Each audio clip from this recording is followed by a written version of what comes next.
नमस्कार मित्रांनो, FY BCom semester second financial accounting second या विषयातील chapter number second final account of charitable trust problem number second.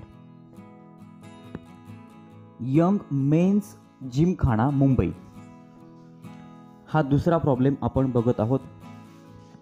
विद्यार्थी मित्रांनो, सुरुवातीला मी काही गोष्टी समजावून सांगतो, नंतर मी सॉल्युशन तुम्हाला एकदम डिटेल वाईज सांगणार आहे. हा प्रॉब्लेम आहे चॅरिटेबल ट्रस्टचा. बघा, the young men's gymkhana Mumbai has prepared following statement for the year 2019. Young men's gymkhana Mumbai यांचं या ठिकाणी इन्कम आणि एक्सपेंडिचर अकाउंट दिलेलं आहे. त्यानंतर या ठिकाणी बॅलन्स शीट पण दिलंय आणि त्यानंतर या आहेत ॲडजस्टमेंट. आता मित्रांनो, तुम्ही या सर्व गोष्टी तुमच्या कदाचित वहीमध्ये लिहून घ्या किंवा स्क्रीनशॉट काढून व्यवस्थित लक्ष द्या. नंतर मी तुम्हाला प्रत्येक ॲटम कुठं येतोय आणि ॲडजस्टमेंटचा इफेक्ट काय होत आहेत ते मी तुम्हाला या ठिकाणी समजावून सांगणार आहे. एक गोष्ट लक्षात ठेवा, तुम्हाला प्रॉब्लेममध्ये दिलं आहे इन्कम आणि एक्सपेंडिचर अकाउंट, बॅलन्स शीट आणि ॲडजस्टमेंट. याच्यावरनं तुम्हाला बनवायचं सांगितलं आहे. काय बनवायचं सांगितलं आहे तर सर्वात शेवटी बघा प्रॉब्लेमच्या, prepare receipt and payment account for the year ended 31 December 2019. Receipt आणि पेमेंट अकाउंट बनवायचं सांगितलं आहे. आता एक गोष्ट परत सांगतो, तुमची जी इन्कम बाजू आहे ती रिसिप्ट साईडला येणार आहे आणि एक्सपेंडिचर बाजू पेमेंट साईडला येणार आहे. तुमचं इन्कम आणि एक्सपेंडिचर अकाउंट हे प्रॉफिट अँड लॉस अकाउंट सारखंच सेम अकाउंट आहे. डेबिट साईडला खर्च असतात आणि क्रेडिट साईडला इन्कम. आणि त्यानंतर आपल्याला जे अकाउंट बनवायचे ते आहे रिसिप्ट आणि पेमेंट अकाउंट. रिसिप्ट आणि पेमेंट अकाउंट हे कॅशबुक सारखं असतं. तुमच्या रिसिप्ट बाजूला सर्व कॅश रिसिप्ट असतात आणि क्रेडिट साईडला तुमचे सगळं पेमेंट या ठिकाणी दिलेलं असतं. आता तुमची इन्कम बाजू येणार रिसिप्टला, एक्सपेंडिचर बाजू येणार पेमेंट साईडला. आता एक एक ॲटम या ठिकाणी तुम्ही फक्त तुमच्याकडं कदाचित निराली पब्लिकेशनचं पुस्तक असेल आणि तुमच्यासमोर प्रॉब्लेम पण असेल, ते सोडवायचं आहे कसा मी त्या ठिकाणी तुम्हाला सांगतोय. आता मी जातोय सॉल्युशनकडं, तुम्ही प्रॉब्लेमवरती लक्ष द्या, ॲडजस्टमेंटकडे सुद्धा लक्ष द्या. मी आता तुम्हाला हे समजावून सांगतोय, ठीक आहे. आता हे आहे सॉल्युशन. आता हे तुमचं उत्तर कसं आलंय बघा, मी तुम्हाला वन बाय वन समजावून सांगतोय. रिसिप्ट, तुमची इन्कम बाजू बघा, इन्कम बाजूला एक नंबरला आहे बाय सबस्क्रिप्शन. आता तुमच्या इन्कम बाजूचं बाय सबस्क्रिप्शन तुम्ही घेणार रिसिप्ट बाजूला. आता हे तुम्हाला रिसिप्ट अँड पेमेंट अकाउंट तयार करायचं आहे. वरती नाव टाका, in the books of young men's gymkhana Mumbai, receipt and payment account for the year ended 31 December 2019, debit side, credit side. Receipt inner rupees, outward rupees, payment inner rupees, outward rupees. आता to cash in hand आणि balancing figure म्हटलंय. आता तो तुमचा सगळ्यात शेवटचा balance आलाय, त्याचा विचार आत्ताच आपल्याला करायचा नाहीये. ते तुमचं फायनल उत्तर आहे आणि ते फायनल उत्तर कधी येणार आहे, पूर्ण प्रॉब्लेम सोडवल्यानंतर. आता तुमचं फायनल उत्तर हे सुरुवातीलाच दिले, टू कॅश इन हँड हे तुमचं उत्तर आहे. पण ते उत्तर कसं आलंय तेच आपल्याला या ठिकाणी शोधायचं आहे. इन्कम बाजूला आहे बाय सबस्क्रिप्शन 21,760, ते तुम्ही रिसिप्ट बाजूला घेणार टू सबस्क्रिप्शन 21,760. त्याच्यावरती काही ॲडजस्टमेंट नाही आहे म्हणून डायरेक्ट आउटवर्डला रक्कम घेतली. त्यानंतर इन्कम बाजूला आहे बाय इंटरेस्ट ऑन इन्व्हेस्टमेंट. तुमची इन्कम बाजू तुम्ही रिसिप्ट बाजूला घेतायत म्हणून टू इंटरेस्ट ऑन इन्व्हेस्टमेंट 1,344. त्यानंतर टू बाय कॉन्सर्ट आहे ते तुम्ही रिसिप्ट बाजूला घेतले. रिसिप्ट अँड पेमेंट अकाउंटच्या डेबिट साईडला टू कॉन्सर्ट्स 8,288.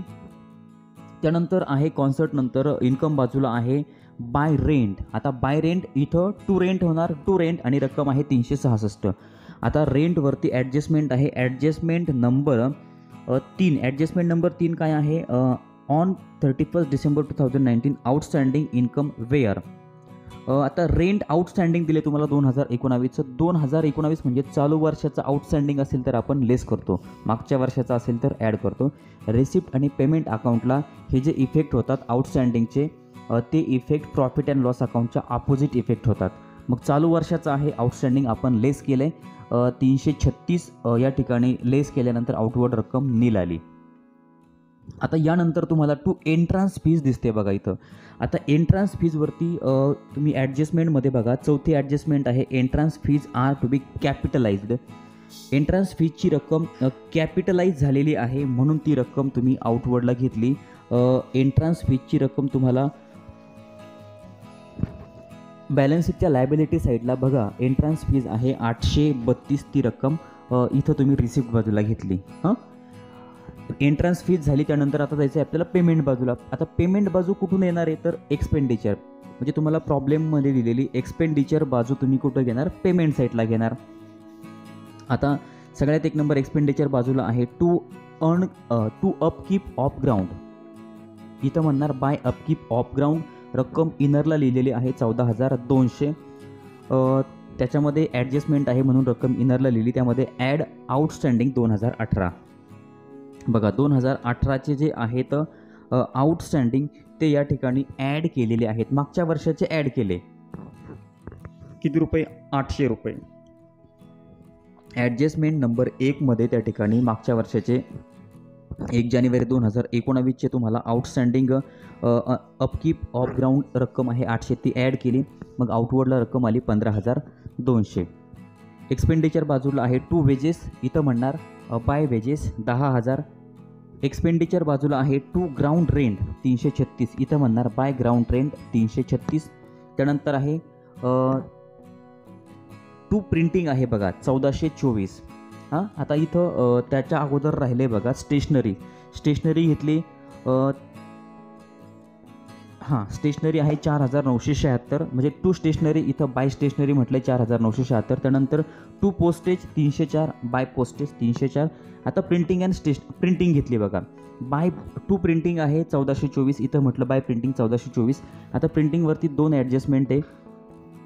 2019ला आउटस्टँडिंग प्रिंटिंगची रक्कम आहे 256, म्हणजे चालू वर्षाची आहे, ती आपण काय करतो, लेस करतो. 256 चालू वर्षाची लेस केले, आणि मागच्या वर्षाची पण आहेत प्रिंटिंगची आउटस्टँडिंग रक्कम, ती मागच्या वर्षाची काय करणार, ॲड करणार. ॲड आउटस्टँडिंग 2018 320 ॲडजस्टमेंट नंबर 1मध्ये, आणि त्यानंतर ॲडजस्टमेंट नंबर 2. अशा प्रकारे ही ॲडजस्टमेंट झाली. मागच्या वर्षाचे चालू वर्षाचे लेस केले, मागच्या वर्षाचे ॲड केले, मग प्रिंटिंगची रक्कम आउटवर्डला आली 1,488.